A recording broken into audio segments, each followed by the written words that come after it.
What's going on, Mountaineer Nation? Welcome into another edition of the Country Roads webcast. I am your host for today, Stephen Vestal, filling in for the normal host, I should say, Jordan Cruz. As always, joined by Bradley Brown here. We're going to be giving you our thoughts and analysis on the 23-20 loss to Texas Tech yesterday. Kind of give you, our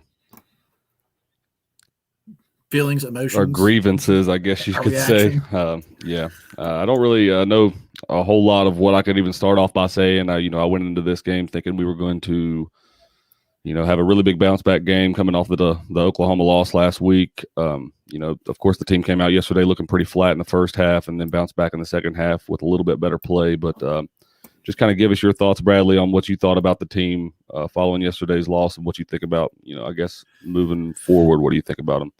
Yeah, and I mean, let's start out with the last 2 weeks I've been preaching that we needed second half offense, and we at least got it.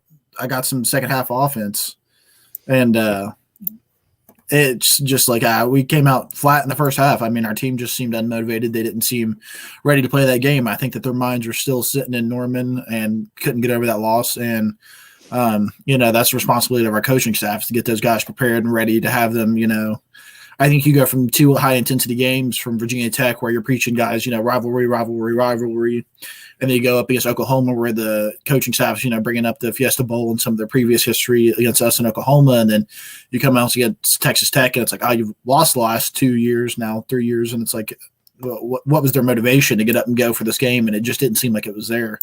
And in my mind, it seemed like the defense came out and looked like a defense that's had to carry our team for the whole season so far, and they haven't been rewarded by decent offensive play. And so they just looked mentally checked out. And I get it. It sucks to see, and that really hurts to be as a Mountaineer. And I think it was Dale Wolfley that was talking about it. I couldn't really keep up with who was doing it on the post-game show. If you guys were listening to it, he was talking about how, it's not a choice. You can't choose when to turn the switch on and off of when you want to give effort.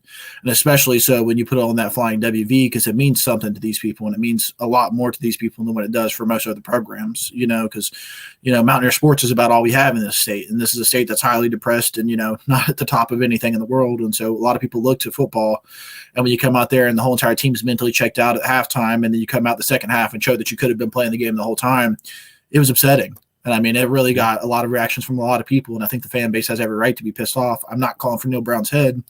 I won't do that until at least, I get to see what happens next year when I get, the best recruiting class in, recent memory through, and we can actually see what happens and see what some of these young guys do. But at this point in time, Neil Brown's got a lot to answer for, and it was disappointing to see our team come out with absolutely no motivation in the first half, and realize that we could have won that game easily if we had just been it and then just come and lose another game by field goal. It's just that keeps happening. We can't go out there and win a game. We can't find ways to win games, and it's so frustrating. Yeah, I think that I even pointed it out to a few people at the beginning of the game.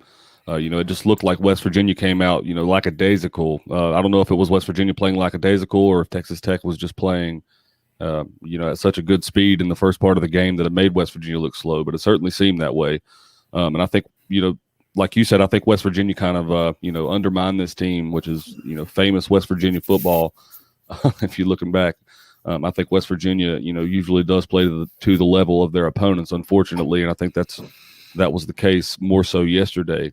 And then, you look at things and how interesting they are. Last year, Henry Colombi, ironically was the quarterback that faced us last year, the backup quarterback for Texas Tech. And last year it was his feet that hurt us. Interestingly enough, yesterday it was his arm that hurt us. And they had there was a center that was out for Texas Tech, a wide receiver that was out for Texas Tech, of course, their quarterback because of Henry Colombi coming in. They had a linebacker and a few other defensive guys out on all three phases. So I mean, we were playing against a beat up team. I mean, it was their second string, honestly. So I really thought West Virginia was going to come out and really prove what we could do moving forward, and I thought, you showed that with Oklahoma, how good of a football team you could be. I really thought that this was a great opportunity for this football at home against a team that, for better or for worse, are probably going to be lower level by the time it's all said and done at the end of the season in Texas Tech.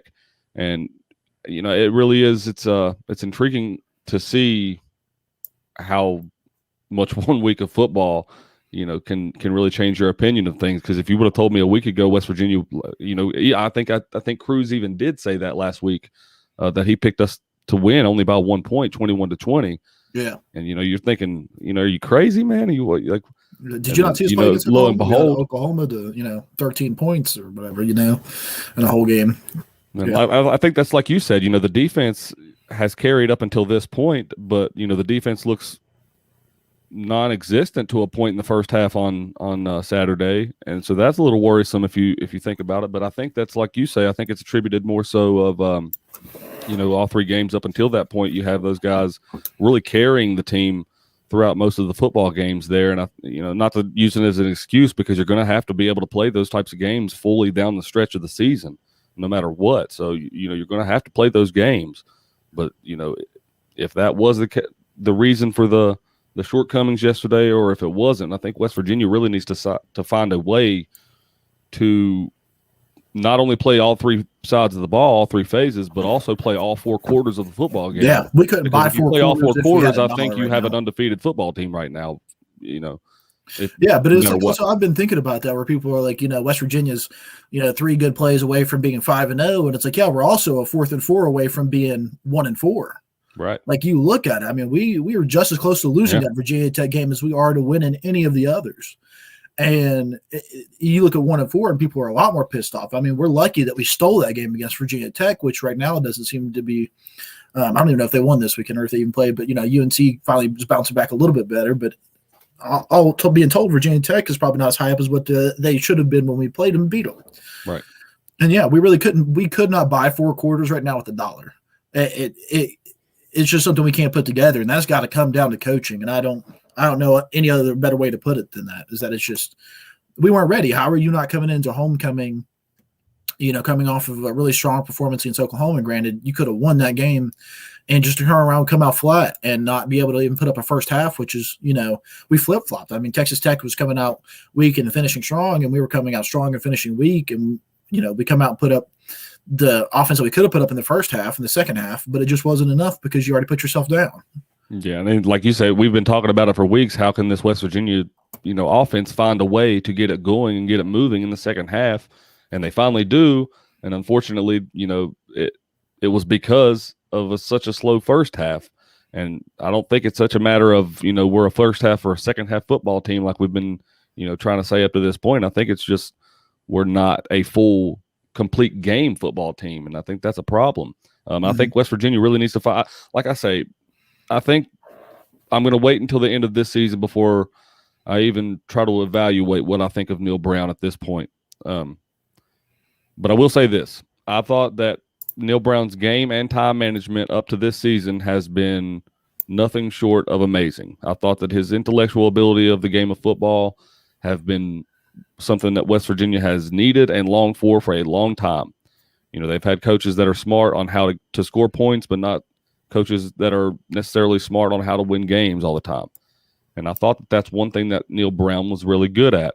However, this season, we haven't seen time management out of Neil Brown. We haven't seen game management that has been, anything good in my mind out of Neil Brown this season. Lacking in the red zone. One thing that I really have a problem with is every single time it seems like we get into the red zone or into the 15-yard line, the first thing we want to do, especially since Garrett Green has come into the fold, we want to run Garrett Green in from the sidelines with a Fugazi play, or whether it's a real or a fake play, we don't know. But we run Garrett Green in there, try to draw the defense off sides. It doesn't work because they know what we're trying to do, and then we call timeout. We end up wasting a timeout that we could have used late in the football game. And I think, if you're West Virginia, you finally get a little bit of rhythm and a little bit of momentum going up the field, and you're driving the ball at a good rate. Why would you stop all that momentum and call a timeout when you should have sent Garrett Green in with a play? And it happened one time that I'm thinking of specifically yesterday in the second quarter, but I can think of maybe 4 or 5 instances out of just the last 2 games that's happened, and it's came back to bite West Virginia late in the football game in a very bad way. Yeah, and it's like Neil Brown came out and he was like, you could put that one on me. It was like not having the correct package in there and stuff like that. And yeah, man, like you're a head coach, like you got to be able to have that shit ironed out in your third year by now. Like, that's fine. You don't got a winning program in 3 years. You know, you're not competing for championships yet. That's fine. That's understandable. You're in the Big 12. It's tough. But you should at least have those things figured out. And it comes back to what you were talking about a couple of weeks ago when you just said, you know, it seems like our team lacks discipline. It seems like they just lack, like, you know, we seem to always be shooting ourselves in the foot. And I think that this has something. Dustin Reed in the comments says we need a legit offensive coordinator. Brown has too much on his plate during a game. And I think that's some of it is where some of those issues are coming in, is that we don't have, you know, Neil Brown's trying to run the plays between him and I think it's Jordan led the defense. Gerard Parker's offensive coordinator. Yeah. And it's just like we need a legit offensive coordinator. We need somebody that goes in there and that's their sole focus, just to take some of that pressure off of Neil Brown, because I think he has a wonderful understanding of the game, and I think he is putting too much on his plate. I think he's like not trusting anybody else to kind of grab the reins, because I think that he has a vision in his head of how he wants things to go. But Neil, you're failing at putting it on the field right now, man. I mean, you are not. Yeah. If you got a vision, it's blurry right now for everybody else. And I know you tell us to trust the climb, but man, the product that you're putting out there right now just seems like a mess at some points in time.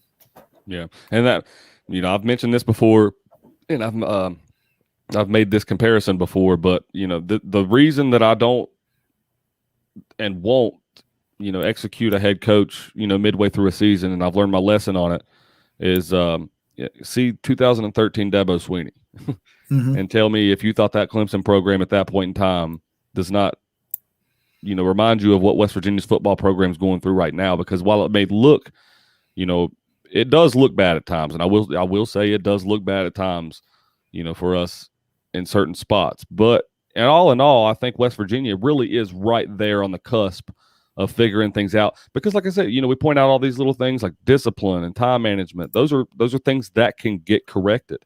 You know, we're not talking about, you know, arm strength that can't be. You know, you can only do so much with arm strength. You can only do so much with accuracy. You can only do so much with how fast someone runs a football.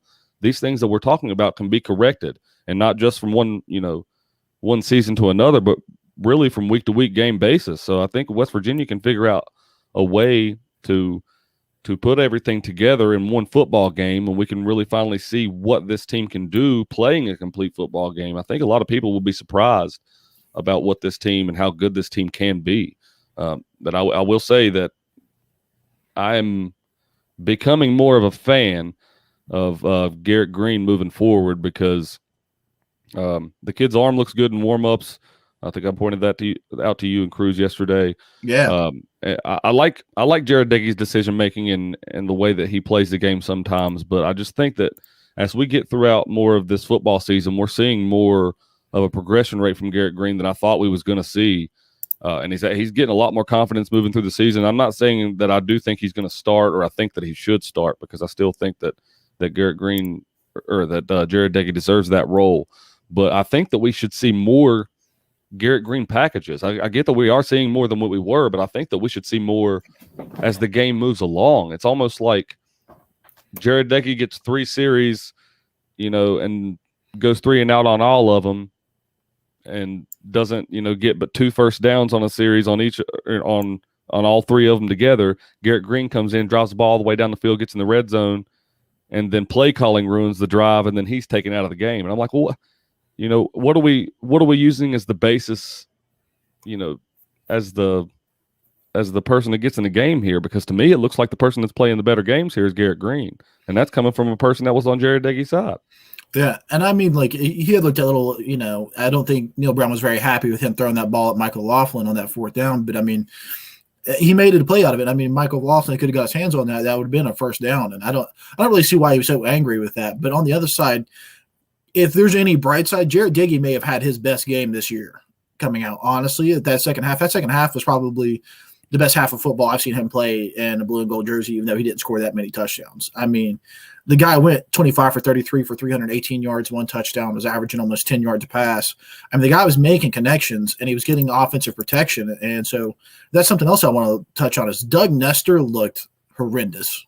Awful. Doug Nestor looked absolutely like awful. A liability on that field. I'm not going to sit here and harp on a kid, but I will say, as a 5-star recruit and as a, you know, as highly touted as the kid was coming out of Virginia Tech, ACC or something like that. I mean, yeah, the guy's got accolades. So I mean, that I'm looking at Parker Moore. That's the Yeah, no, Parker no, that's the Moore and Doug lineman. Nesser are the two on that side. Yeah. Yeah, I'm thinking of the offensive line coach. His name's close to that too. Yeah, like I mean, that's Oh, just wow. like regression, like that's just like absolutely. That guy came in looking like a stud, and he's been absent this year. I mean, if he wasn't holding last week or Saturday, if he wasn't holding yesterday, he was getting beat. Yeah, I mean, and I almost do every think that I think Cruz touched on that a few weeks ago. He mentioned in the LIU game that he had a mitt on his club on his hand. hand. I don't know if that has anything to do with it. I don't know if he's had an injury that's been lingering to where you can't really get up underneath the shoulder pads and get a good push. But that's But also when he came out of the definitely game and Jordan White went in, that's when our offense started looking better. I mean, right. honestly, they started getting better protection back there for Daggy. When Daggy had time, he was finding his man every single time. And I mean, he brings that ball a couple feet inside, the White Lions on that throw to Letty Brown in the end zone in that last possession, and that's a touchdown. That's a game winner right there. Yeah. That's a touchdown, not a field goal, which is something Neil Brown has been, focusing on. Is we got to come away with touchdowns, not field goals, and we're still just not doing it. Well, that's the thing. Jared Decky, there's a few things that I've seen that we could have, a lot of missed opportunities, I should say. For example, on one of the last drives, right before Texas Tech, it was on the drive that we came down and kicked the field goal to the tie of the game at 20-20. West Virginia had Letty Brown was wide open on the right side in the end zone, and Jared Decky could have thrown it to him on that swing pass. We would have had a touchdown, and barring whatever else could have happened, West Virginia probably would have won that football game. Yeah. So I think we can talk about arm strength, we can talk about decision making, we can talk about all that. I think all in all, I think Jared Dickey's biggest problem in my mind is his inability to go through check downs and progressions throughout a single play. Because if you watch him, he'll stare down a receiver every time he goes to throw him the ball. And I think that is a lot of the reason that you see him connect on these little over the middle passes more so on these long balls, because the long balls, the cornerbacks have more of a time to catch up and realize where the ball is going to be. And on these short routes, they're more scripted plays, I guess you could say, and you get the ball out faster. And I think that's a lot of the reason those little medium to short passes are a lot more successful for West Virginia, because if you can just get the ball in the hands of the receiver, these receivers have shown that they can make plays. And that, I think, is what West Virginia really needs to work on moving forward on the quarterback position, is just basically being able to go through your reads and not really, telegraph a pass so much that the defense is going to be able to know what you're going to do. Because last week it was one thing to say you could do that against Oklahoma and the good defense that they have, but you come out and you do that same thing against one of the not only the Big 12's worst defenses, but the country's worst defenses in Texas Tech. And yeah, it's a very glaring problem in my mind. Yeah, and I mean, if you look at the first half too, what I really noticed is that almost none of our passes went down the field. I mean, I was talking to you guys about it during the game, and I'll talk to the people watching now. As you look at our first half, most of our passes were check down passes to Letty Brown. I mean, that's literally all that we could do. And I don't know if that's because our wide receivers weren't getting open on the back end, or just Jared Daggy was too afraid to throw it. And I think that's been one of my big things that I've talked about a lot here recently is just, since we've had Daggy, is that he has no it factor. I feel like the guy has no confidence when he's throwing the ball or he's in the pocket whatsoever. And I think you got to have that to be a successful quarterback, which is what's always drawn me to Garrett Green. But then again, like you said, if he can't make his checkdowns, then we're still going nowhere. Like we're still not progressing in any kind of way. Yeah. So I think moving forward, you see a lot more Garrett Green. I think, of course, I've said that in the past coming weeks, but I also think that this defense is going to have to really pull it through in a gut check situation if they're going to have to carry this offense the way that they're going, the way that it seems they're going to have to from the past couple games, or we're going to have another a reverse 2013 year in my 2013 year in my mind, whenever we had the most prolific offense in school history. Some would say, in the world's worst defense. Yeah, we're winning games 70-63. Yeah. In the comments, Fletch Angel says second half explosion, but dead in the first half. When you think y'all going to have a perfect game, offense, defense, and coaching. And Dustin Reed kind of answered that for us and said, we haven't had that since joining the Big 12. You're absolutely correct about that. Then Fletch also says y'all thought he was going to get more snaps than he did. I just don't see Neil going for Green for some reason. I unfortunately agree with you. I don't think that Neil Brown is as bought in on Garrett Green as the as the fan base. That he is the head coach, so I do trust his opinion a little bit more than my own on a Yeah, I lot don't of get paid things. $4 million a year to go out there and make those decisions. Right, but I do think that a lot of that is based on whether you want to call it a relationship with Jared Deggy, whether you want to call it whatever. I think that a lot of it is because he's known Jared Deggy for so long, and I think that I think it is part of the relationship, but I don't think it's so much as he's going to start Jared Deggy no matter what, just because he knows him. I think that Garrett Green obviously is showing some signs that he can't make the best decisions because he's still young, Yeah. and I get that. So I get the talent part of it. We've seen people who are outrageously talented come to WVU and not be anything because, of whatever reason. So I think that's probably a lot of the reason you don't see a lot of Garrett Green a lot more Garrett Green, I should say, because you are seeing more of him from week to week basis. Yeah. And honestly, I come to think about it. Excuse me.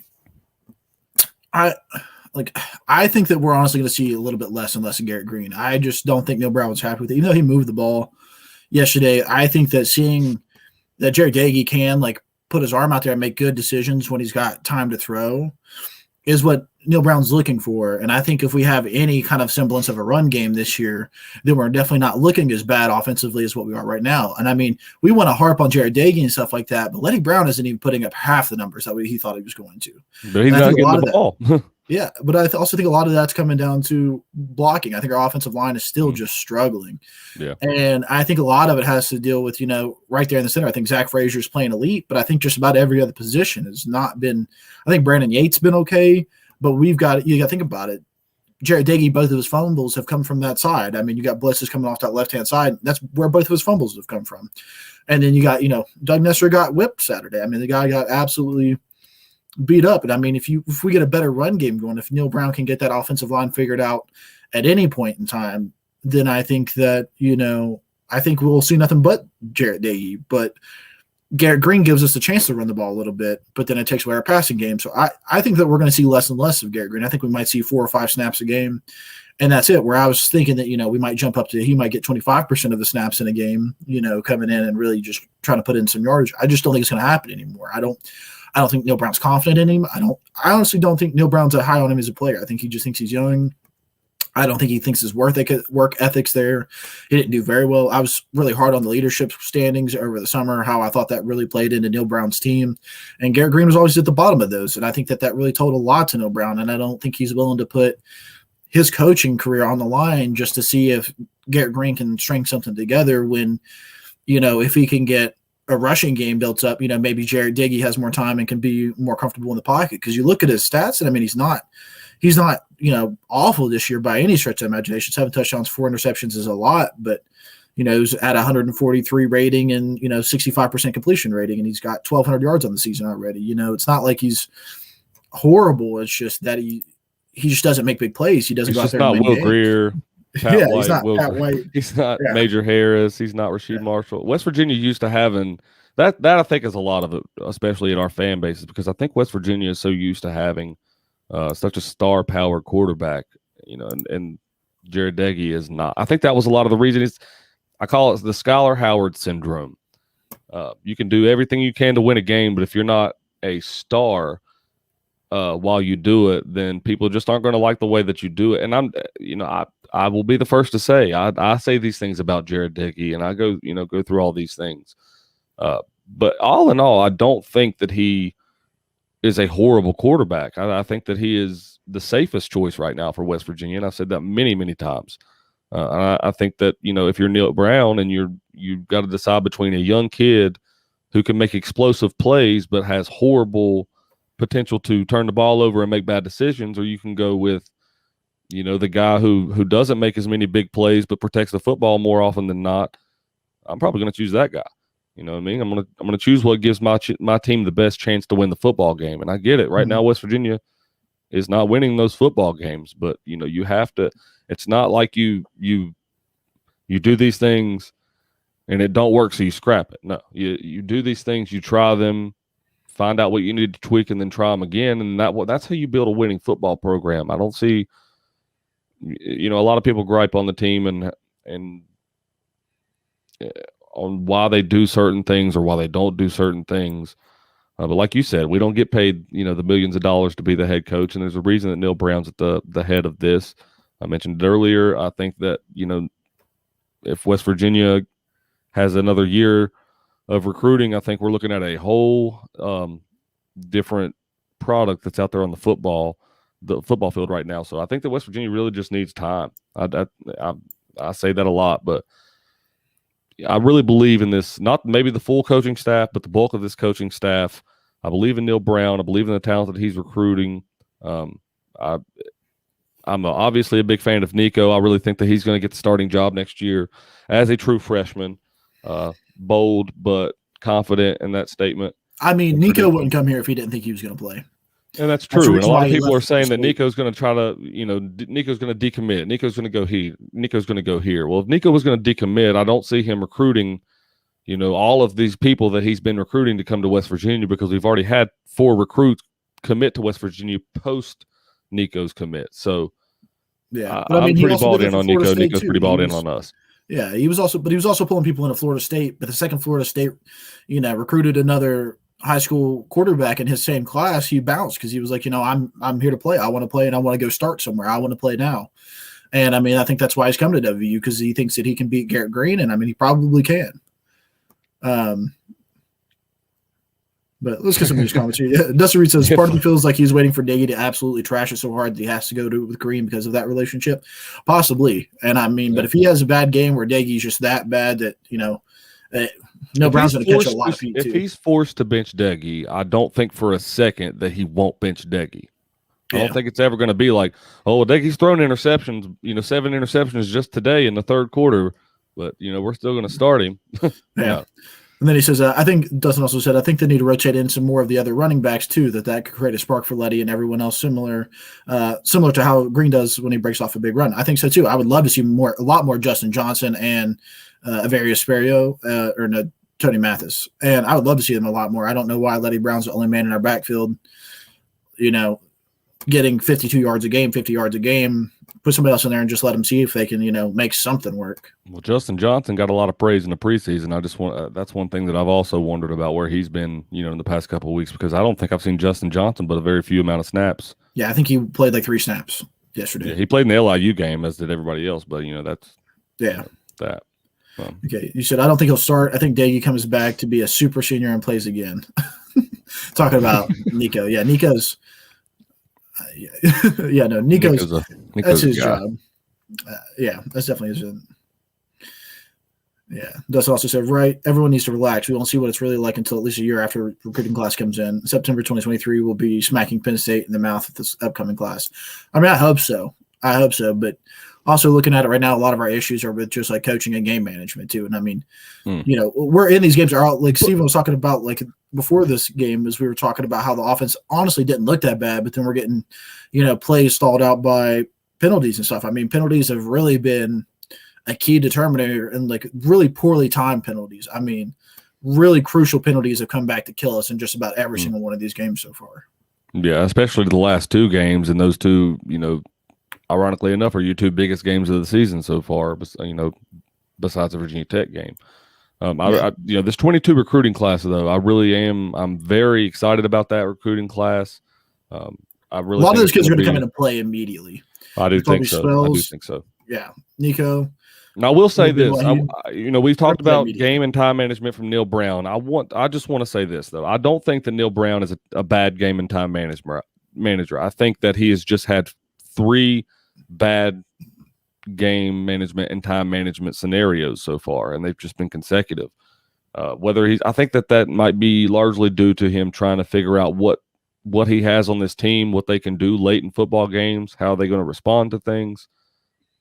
I just think that really West Virginia is learning a lot about themselves in real time. You know what I mean? I think that West Virginia last year, their defense really, held them together, but you didn't really have a lot of the same atmospheres as you have this year in college football. And I think that was the reason that you've seen a lot of teams play well versus a lot of teams that usually do play well didn't play well. And now this year you have a lot of those atmospheres back, and it's bringing back a lot of those, emotions and stuff like that. But I think West Virginia really just needs to find themselves as a complete football team. I think defensively we're there. Obviously, I think offensively, if we can get a few miscues and mental mistakes taken care of, I think we'll be there all as well. I don't think it's so far behind as what a lot of people think it is right now, because I do you say that it's 1-4 one way, which is true, but also in the same token, you very short of being an undefeated football team. So yeah, I mean, all of our games have been close. We've not had one game where we were out of it. There's not been one game where we got beat by any team we played. I mean, we beat ourselves in about every game we've played. And I mean, we've tried to lose the games we won. I mean, we tried to lose the game against Virginia Tech, And so, yeah, by every right, I think it's just like what makes it more frustrating is just like how much hype we had going into the season, which is, on us as fans, I guess, unrealistic expectations. But when we're getting told one thing and then get shown another thing, I think that's still why a lot of people are frustrated. And it goes back to, we can't even put 4 quarters together. Like, we really couldn't. And that's just not going to happen anytime soon. I just don't see us cementing things until, our offensive line gets better is probably the biggest thing I'm really harping at anymore nowadays. And I think so too, but I think this is also the type of team that, they've showed us a lot already, but I think that's the type of team to come out, play really well against, this type of team, and then really bad against this type of team, and where we struggled so bad against Texas Tech, it's also in my mind, it's so unpredictable that they could come out and smack Baylor this weekend, which will make them, you know what I mean? Does that make any type of sense? It's just such a, you never can tell what kind of state this team is in until after the game. And that's just what makes them so hard to read and so hard to because, really you and I were talking about, you and I specifically, because, Jordan's a little pessimistic dude. And, you and I were talking about how every week we were just seeing progression. Every week we're getting better from, the Maryland game on forward. We've just looked better every week. Oh, voice crack. We've looked better every week, and then we just take a massive step back. And so, like, that's just it's a big blow to the confidence that you were building. And then, you're looking better every week, and then you get a game where Jared Diggy's getting booed, and they're chanting Garrett Green. I mean, that's not what I expected to see yesterday. Yeah, I'm not really surprised about the Garrett Green chants, but I just didn't. I'm like you. I didn't expect to see such regression in just 1 week. But I think that's we've learned that about this team specifically. In the preseason, Neil Brown and coaching staff and company is all talking about how good Jared Diggy's arm looks and how great this is and how great that is. And you come out against week 1 in Maryland and you look flat and you don't look anything like that. What we've heard about in all of this all season. And so that's why I say they're such an unpredictable team, because you can play with all the talent in the world, but if you come out and you don't show effort, then it's not going to be there. That's always been the case, and unfortunately, that's been the case for West Virginia football more often than not throughout my lifetime. Mountaineer fan, yeah, right, yeah. So we want to do we usually do MVPs on this one, right? Yeah, I'll go ahead. We'll do MVPs. We'll go offensive and defensive. What do you think? We'll start with defensive.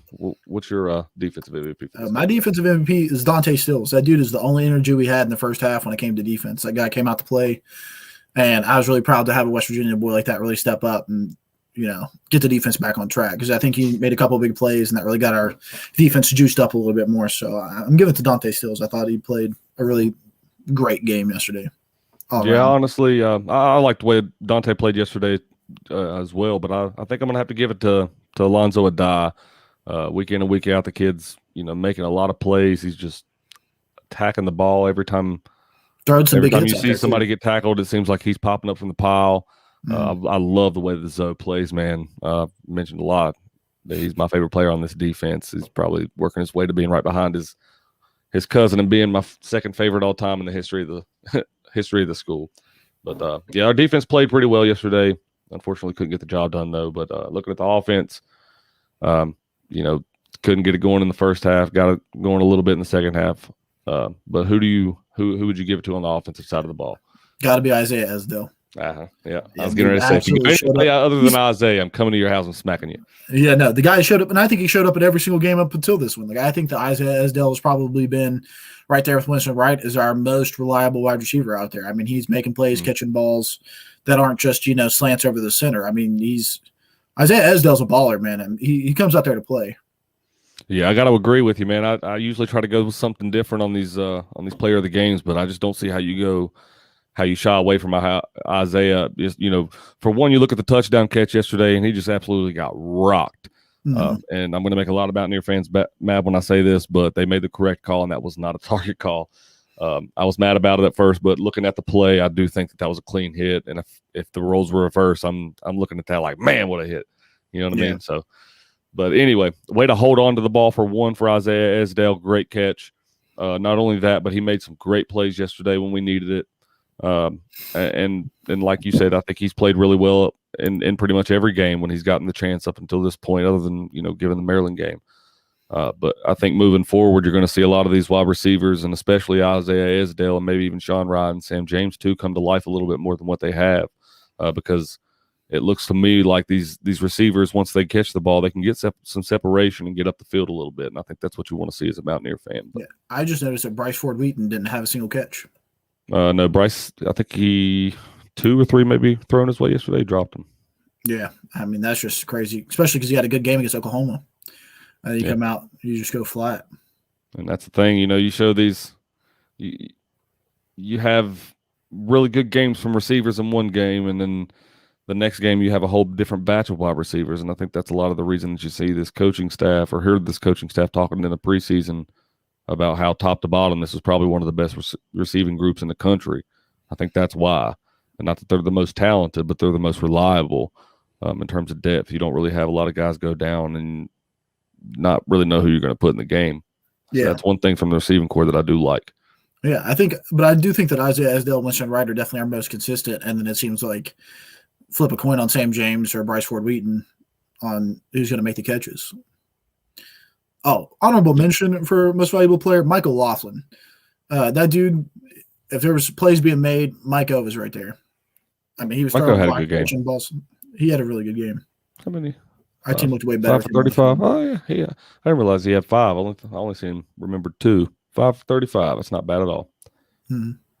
Yeah, Micah had a pretty good game. Yeah, but anyway, guys. Unfortunately, West Virginia couldn't get the job done this week again against Texas Tech. We beat by another game-winning field goal. Yeah, beat by another game-winning field goal. Beat by another game of mental mistakes and mental errors, and pretty much discipline throughout the entire football team. But we can just live with it as we do as Mountaineer fans, and do just keep the ball rolling. In on Saturday.